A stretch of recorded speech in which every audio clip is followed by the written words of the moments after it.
Well, hi all, well, big welcome back to the channel. Well, this week's video is a little bit different because it's considerably longer than normal.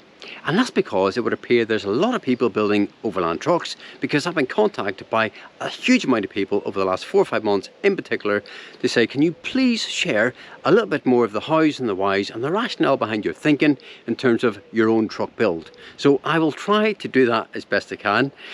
Hopefully I won't blow the pants off you and you'll be with me to the end. So without further ado, let's check out our progress.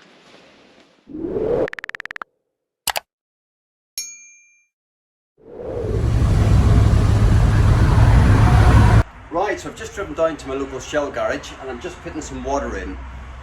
It's pretty handy, I'm tucked out of the way, which is great. I'm going to put about 200 litres of water in. I'm actually going to fill up using the main sort of line in, the direct line in, because I want to test that as well. I need to test everything. But what I'm going to do is I'm going to put about 200 litres in and then have a quick look for any leaks.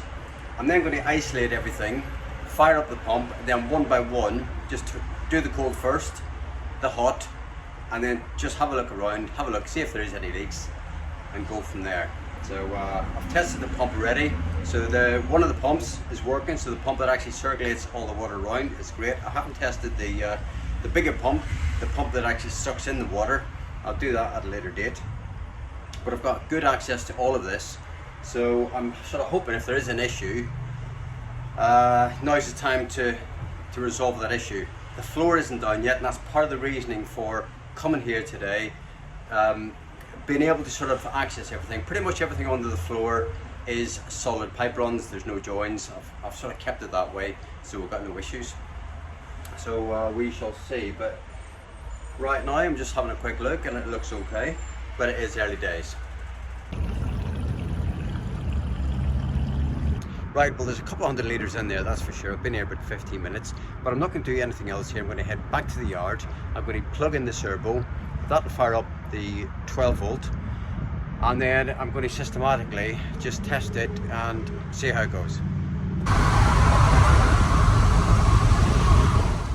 Okay, it's pretty crude right now, but it really is a testing phase. So I've got a positive and a negative that I'm just going to put together to fire up the pump.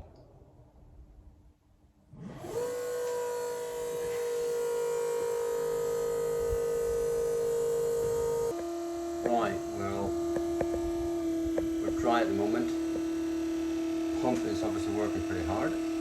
It's obviously filling up the this water tank. There's 40 litres got to go in that, and obviously some of the pipe work. So I'm just sort of keeping an eye as I speak. You probably hear the pump changing tone. It's a geared pump, so there's various speeds which will go. It's basically on demand.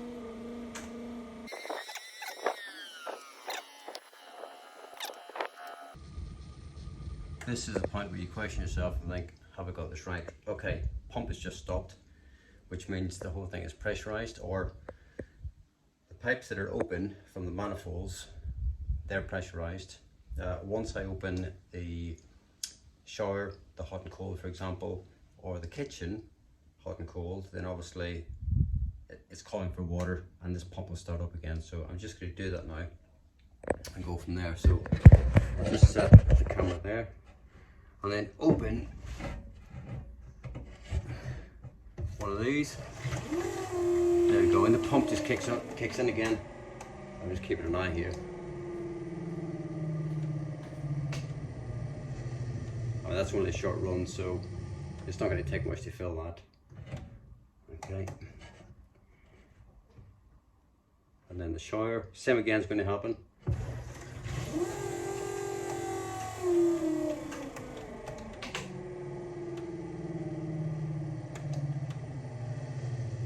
You just hear the pump slowing down and it's stopped. In fact, I'm going to step away from the camera, just have a little look around. I'm going to open the service valves on these as well and just let some of the air out.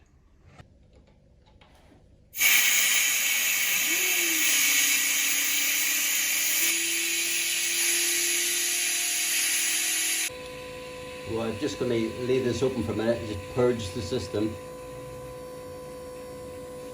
You can hear the pump on, so it should start spluttering in a moment, and then we've got water coming through. There we go.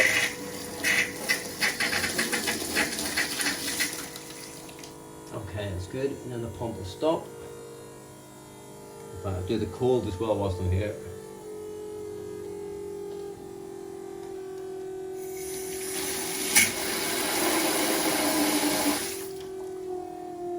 Okay, that's good.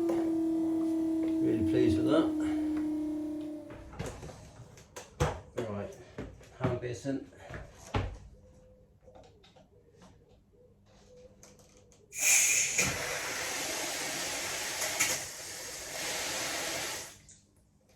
Well, one thing's for sure, there's a really good flow rate there.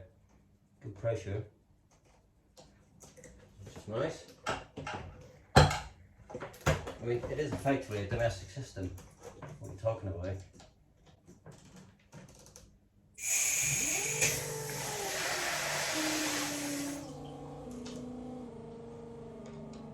Right, so these two are the closest to the service area, so there's going to be no next to no air in there.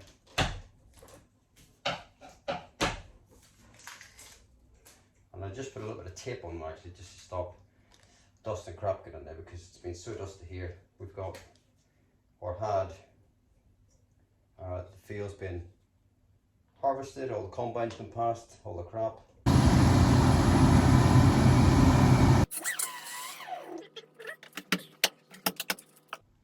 I've got an outdoor shower as well, which I've yet to connect, so I'll do that one day next week.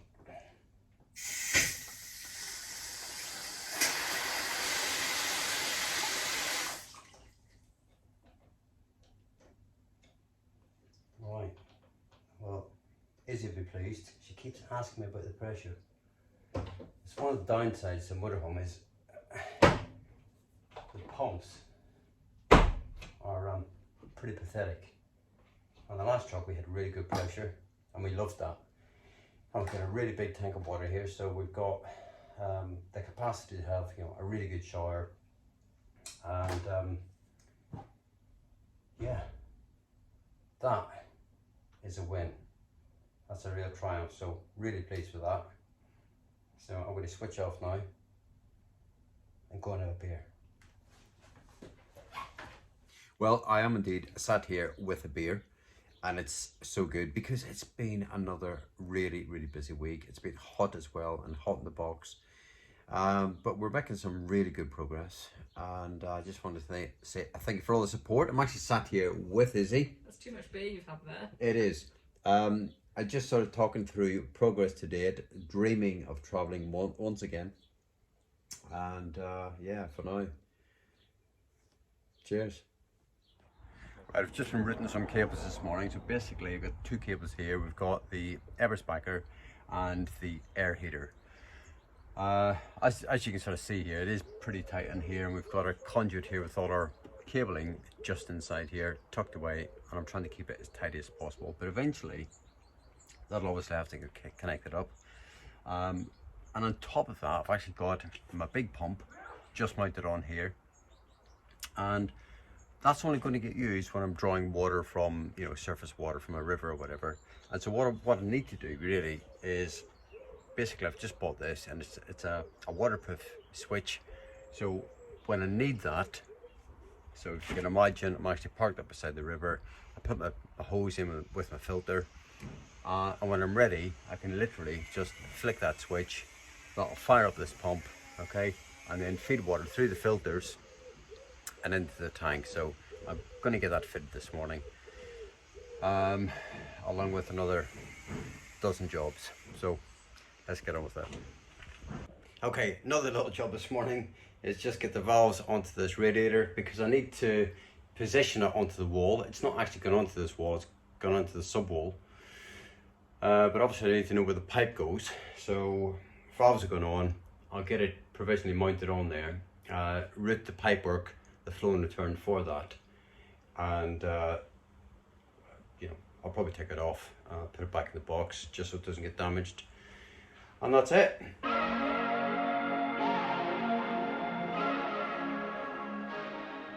Right, I've got rad on. Just going to briefly explain where I'm at. So you'll always plumb to the rad effectively. So I've had to put it up there. Annoyingly, it's not going to stay there. It's actually going to get put on a stud wall, but you know, I've had to sort of put it up for now to get the pipe work in place. So when it's all done effectively, you'll have two little bits of pipe coming through the wall, and then the rad will sit there nice, clean and tidy. But effectively what we have is just down here, we've got our flow and return. So hot water comes in, it basically comes along, it goes in here, out here, and then it'll tee off into the header tank. All right, and then back down around the side of the vehicle, because that's the way I've run the pipe work, back into service area to carry on that cooling loop as part of the Eberspacher loop, the diesel water heater effectively. And that'll be on the whole time. Even this summer we'll have that on. We had it in our last truck and worked really well. It's great for drying towels. It's great, you know, if you've been cut out in a shower of rain or you're doing a bit of washing, you want to get some stuff dry. It's just sort of big enough just to sort of create enough heat to dry things off. So that is pretty much it.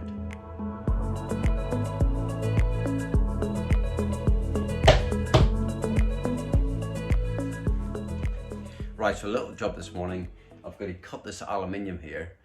Basically, we've got the fly screen that goes in, and that needs to sit flush with that wall to do its job, obviously. And so what I have to do is basically take off this piece of aluminium here, and I've actually just marked it, and then recess this piece of floor here back a bit. It's not ideal, but you know, it is one of those things. It's probably about an hour actually. By the time I sort of cut the aluminium on both sides and recess this back, realistically there's an hour, so let's get on with that.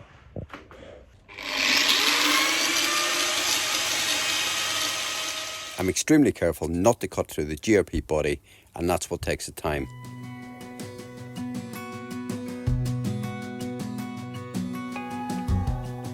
I cut and drill a number of holes to route the pipework, creating lots of sawdust and swarf. It's essential I keep the area free of waste matter, particularly around the pipework. Where pipes and cabling are fed through walls, I sleeve and grommet everything to prevent chafing and eventual failure. And I finally get the outdoor shower routed through to the garage. So another little job I've got to do before the floor goes down is get this Starlink cable in, and it's basically going to come from the dish on the roof and then track down here, down to through the trunking of the ducting that runs alongside the vehicle, and then come back up by the seat into the little control panel, up into the router, and hopefully it's as simple as that.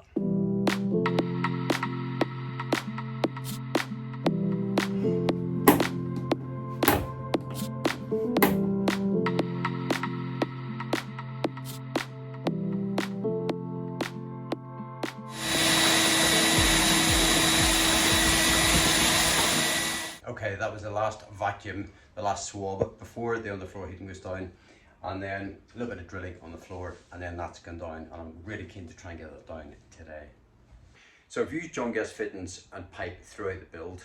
There's lots of other bits and pieces and fittings and couplings and all sorts of things to sort of try and get it, basically all the pipe diameters to sort of come together. But on the whole, it's been John Guest. I like it, I've used it before. I know there's lots of other products out there, but this is readily available throughout lots and lots of different countries. I love the selection of fittings. It's never failed on me, so I am a fan. All that's going to happen now is we've got this continuous run of pipe for the underfloor heating, which will be connected into this service area, run through this raised platform just here where we sit, and then it'll sort of track through the insulation and then back into the service area. It'll get connected up. It'll also then tie in with these little Aldi rads before it returns, all right, just to carry on that cycle. I was really keen just to sort of swab the whole place, because obviously I've been coming in and out of here for ages of tracking in, you know, stones and grit, there's aluminium filings and all sorts of little bits and pieces. You know, it's a working yard, so suddenly, you know, the last thing we need is this underfloor heating to get sort of punctured, you know, be it sort of next week or next year. you know, that'll be a bit of a disaster. So yeah, I've been keen to make sure that the whole place is sort of swabbed and is fairly clinical before I lay the underfloor heating and then ultimately the floor.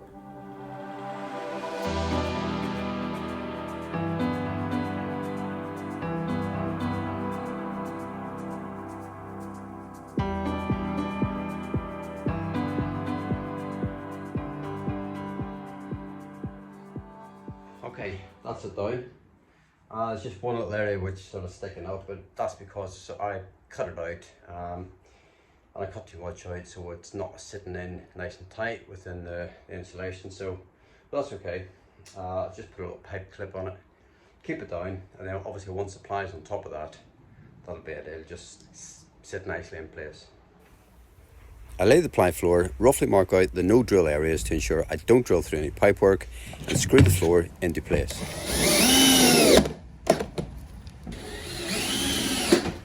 Next up is the laminate. This is 9mm board made by Berry Alloc. It's really good quality, well engineered, which makes laying it easier. Okay, so the laying of the laminate is going pretty well. It's pretty simple. It's just a sort of click in place system.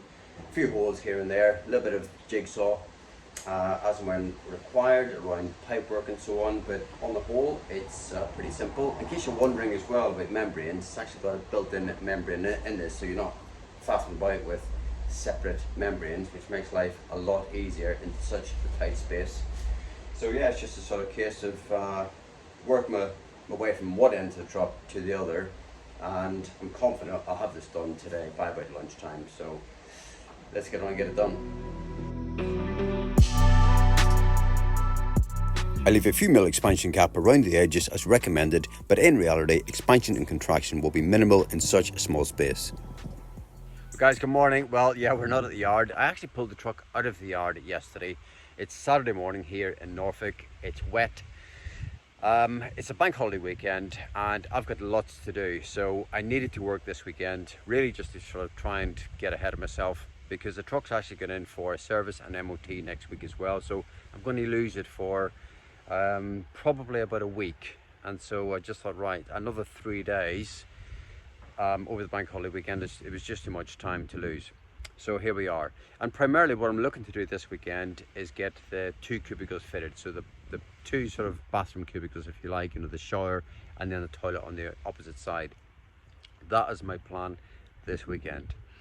If I get anything else done in between that, then great. The problem I've got is, sorry, very quickly, I actually got the floor down as well yesterday. I was really up against it. I wasn't really doing any filming because I could sort of see, I was watching the clock thinking, oh, I'm really, you know, up against time here.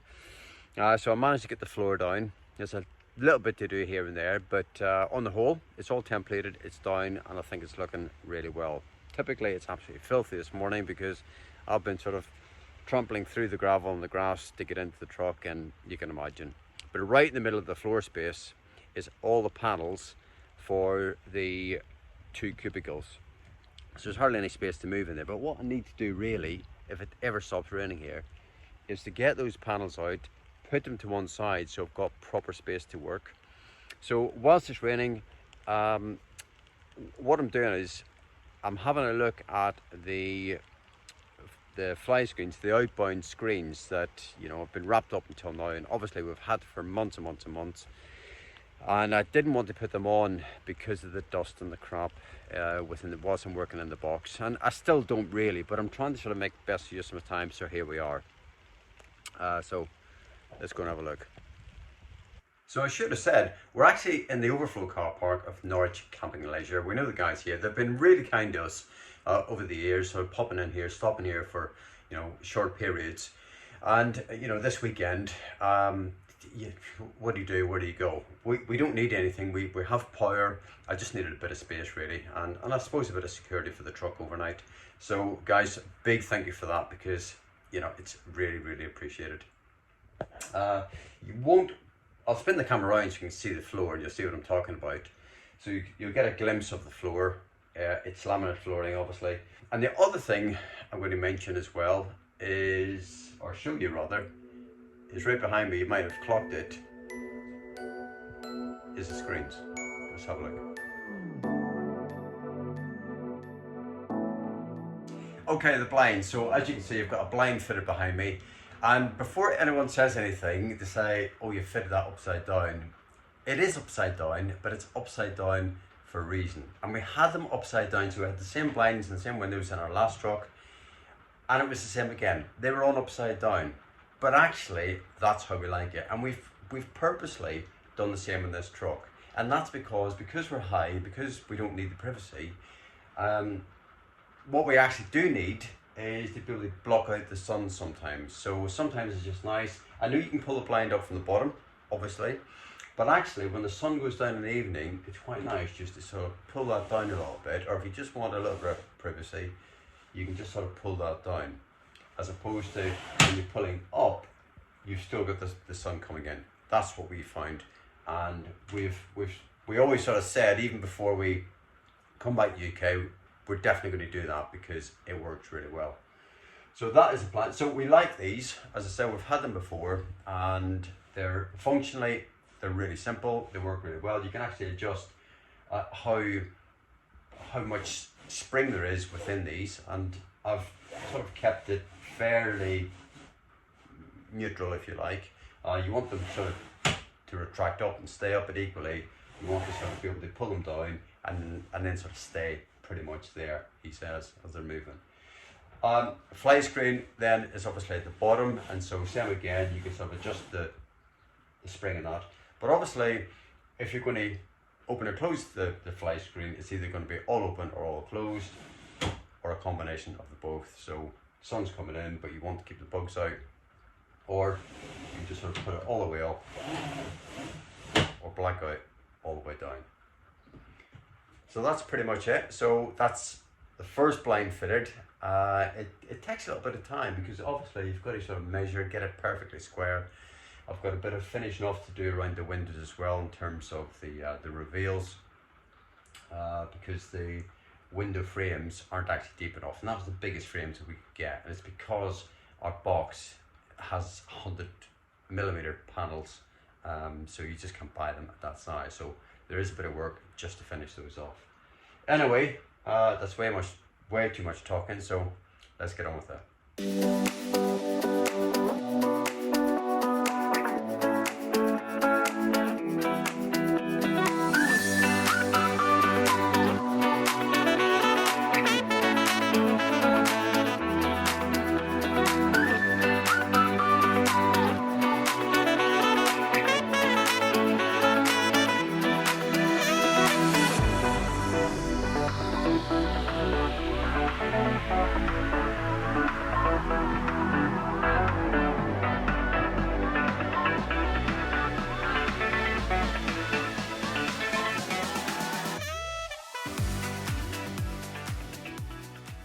Guys, good morning. Well, after all that rain yesterday, we've got a gorgeous day here in Norfolk today.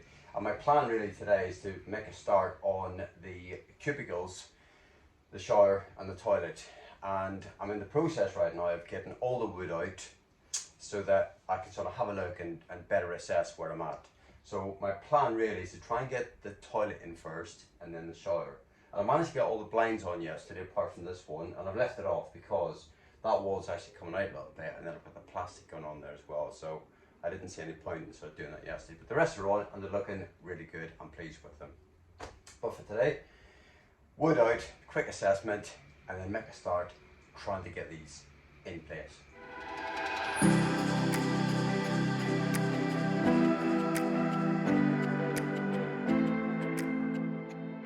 And eventually, I've got the floor space back. Okay, so I'm up on the roof right now, and I've actually got the mount for the Starlink, and I've just put a couple of brackets on it, actually, a couple of bits of aluminium angle, and I've just put some sealant adhesive on there. I've pre-drilled all the holes, and I'm just in the process really of just sort of pressing it into place, and then I'll just screw it up, and that's it. Cable obviously is routed in, so yeah, it's looking well.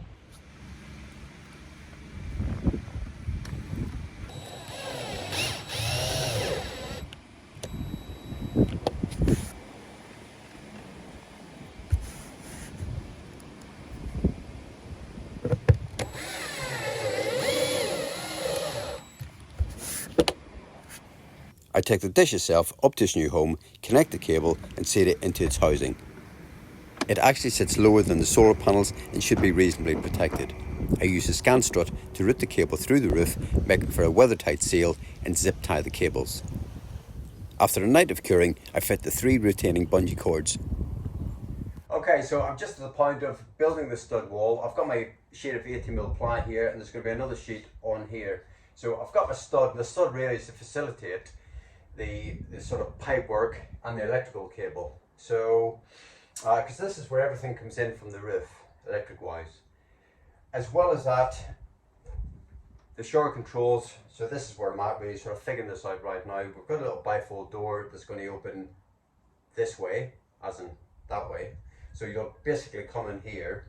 And the control itself actually sticks out quite far. So I'm going to have the shower rail central in the cubicle. I'll have the control just off to my left.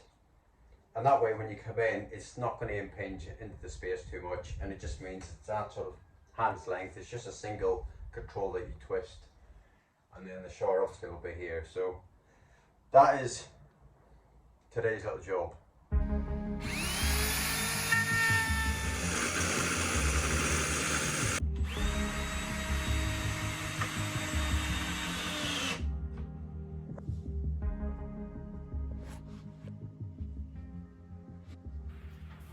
I screwed the laminate to the ply floor directly below the shower tray to minimise movement and set about bonding the edges. I apply a lot more adhesive to the base of the walls and the shower tray, ready to slide the tray and side panel into place. All the while I'm careful not to damage the white cold gas line in. I have a couple of temporary aluminium brackets at hand, ready to secure the panel in place. I fitted another bracket to the ceiling and have a final measure. Okay, so that's the shower tray actually in, it's bonded in, the shower tray itself is in. I've just tested the drain and everything's aligned, so it did take a little bit of sort of forcing into place because obviously the adhesive is, it's pretty sort of stiff, so it just takes a little bit of sort of working in. Clearly the whole thing has to be silicone jet, and there's actually, we've got some plastic sheet going on here with some additional trim to throw the water off. So that's it in this sort of very basic stage. It's the end of the day, so I can just leave this now just to cure overnight. And I can just have a little chill, wipe the bit of sweat off my face, and go and have a beer. So this is what we get up to on our exciting nights in. Cup of tea. I think you've got some chocolate hiding around there somewhere, Phil. This is how crude it is. I mean, we've got to go and see a guy tomorrow. He's a really lovely guy, lovely family-run business who make cabinets, not too far from here, and been very, very accommodating with us. And obviously, it's very bespoke, and they say they're on side is an understatement. But obviously, we've got to give them something to work with, and that something to work with is basically a set of fairly sort of crude drawings, if you like. I'll just sort of give you an idea of what we're talking about. But all the dimensions are on there, and that's actually the seating. And then we've got the cabinets around the bed, and it's very particular. And then we've got the fridge carcass with a little cabinet above it, and then the bedroom. And we're being a bit fussy. We know exactly what we want, and we're just trying to sort of put in, because the machinery they've got there is phenomenal. I mean, it really is. They've got one bit of kit there, a particular saw, a big router. It's about 70 meters long. It costs £250,000. And it's just a big, you know, keyboard, if you like, or touch screen.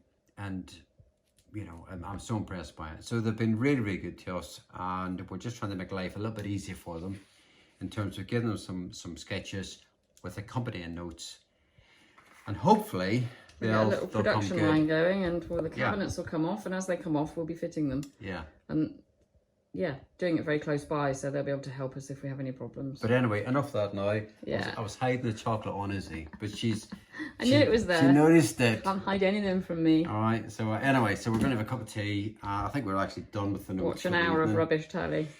And I'll try and come down a bit. It's been a real sort of full-on, well, long weekend actually. I've sort of worked last week and all weekend, so yeah. Anyway, come on, switch off. Well, I haven't quite made the progress I was hoping for this weekend, and there's a number of reasons for that really.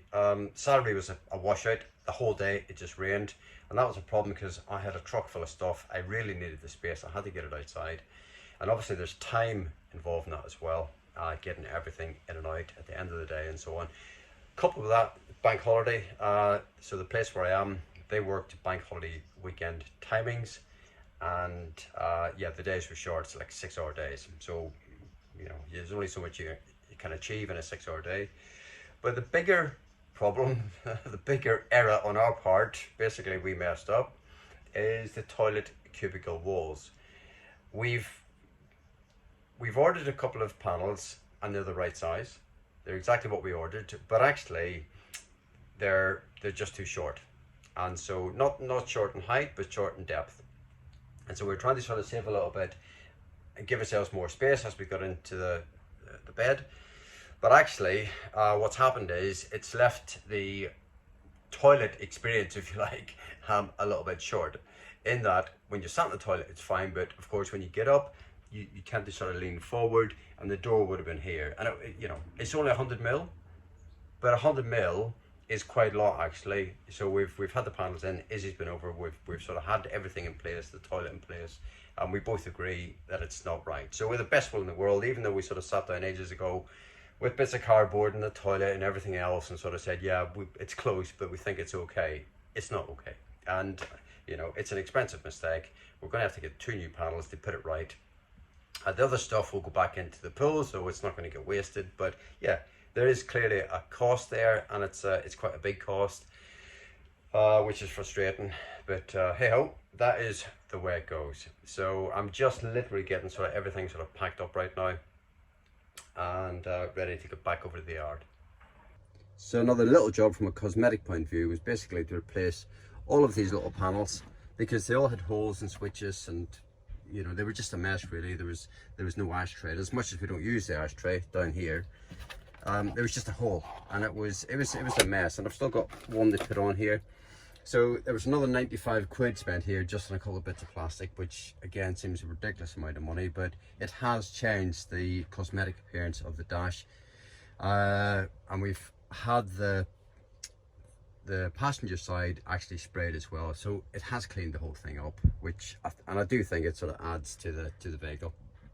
So a little job that has to happen today is to get the passenger seat back into place with the seat belt, because the vehicle's actually going for a service tomorrow and then an MOT on Monday. But as well as that, we've probably got about another 10 or 12 plastic panels that have to go back into place. Fire extinguisher bracket, and all the accompanying screws of various lengths to try and figure out what goes where, and I'm not looking forward to that. And so obviously brush bars are on, trackers fitted, demobilizers fitted, so hopefully all that electrical work, USBs are in, so hopefully all that electrical work and faffing about is now finished, and we can get the cab back to some sort of order, and hopefully, you know, for the sort of, certainly for the next sort of year, that'll be it. Fingers crossed. So let's get on with it.